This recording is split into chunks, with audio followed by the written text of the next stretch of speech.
Salam sejahtera. Terima kasih kerana bersama dalam channel ini dan sudah pasti anda akan mendapatkan ulasan-ulasan terbaru berkenaan dengan isu-isu politik yang panas di Malaysia.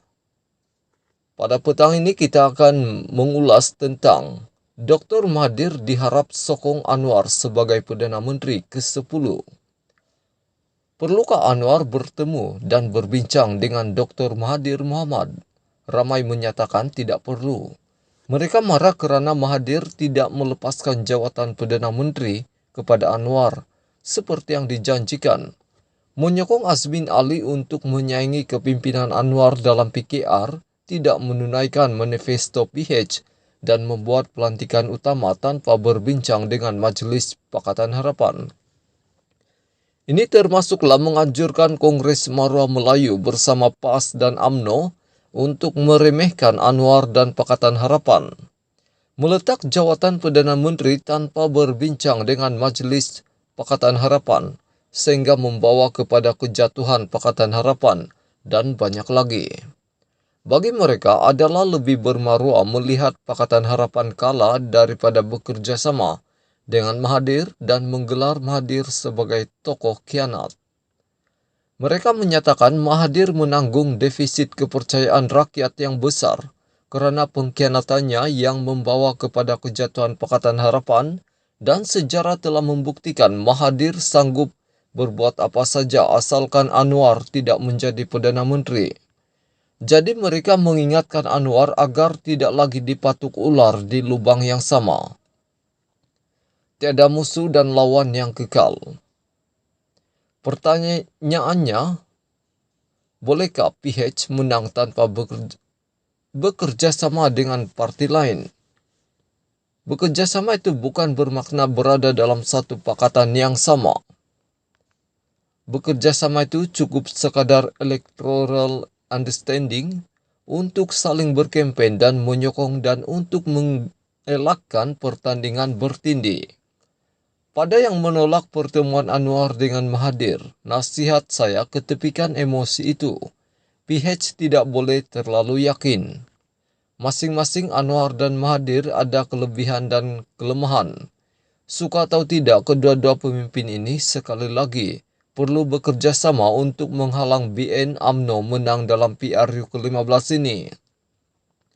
Ingat, dalam politik tidak ada kawan kekal dan musuh yang kekal. Jika melalui kerjasama boleh membawa kemenangan, maka apa masalahnya untuk bekerjasama? Cumanya pastikan kerjasama itu dibuat dengan syarat yang jelas.